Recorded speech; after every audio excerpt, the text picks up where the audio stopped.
Бүгін Қарағандыдағы металлургиялық кремний өндіретін зауыт қайта іске қосылды. Бұл шаруа Бәйтерек холдингі мен Самұрық қазына қорының бірлесе стратегиялық инвестор тартуының нәтижесінде жүзеге асты. Сөйтіп, аймақтағы кремний өндіру үшін қажетті кварц және кокс шығаратын басқа да шикізаттық кәсіпорындардың тірлігіне қан жүгіретін болды. Тілшіміз Руслан Нұрланұлы айтып берсін. Әлемдік нарықта кремнийге деген сұраныс шарықтап тұр. Алайда Қарағандыда 2009 жылы ашылған бұл кәсіпорын мардымды жұмыс істей алмай жабылып қалған болатын. Содан бері қарағандылықтар кекесімен бұл кәсіпорынды мұражай зауыт деп атап кеткен болатын. Қарағандыдағы бұл өндіріс орны Қазақстанның 30 корпоративті көшбасшысы қатарына жатқызылған еді. Бірақ зауыт тұтынған электр энергиясымен банктердің алдында қарызға бешеден батып, соңғы жабылумен аяқталды.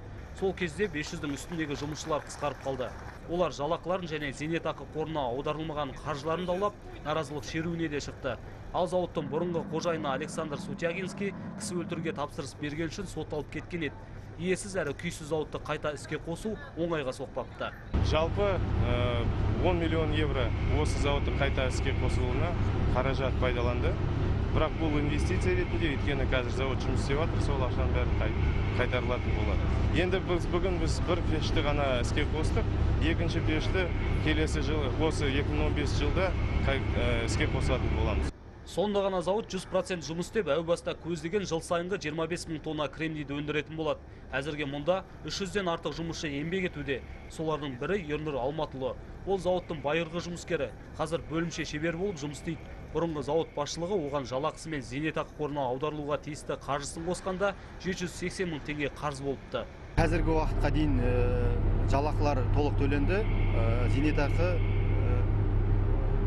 әлі шешіледі деп айтылып жатыр. Ашылғаннан бастап істеп келе жатырмын.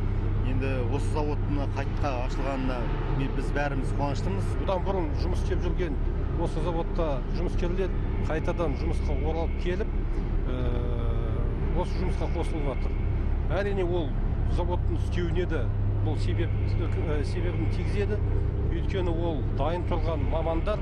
Кәсіпорынның жұмыс істеп тұрған жалғыз пеші жылына 12.500 тонна металлургиялық кремний өндіруге қауқарлы. Оның 90% экспортқа шығарылады.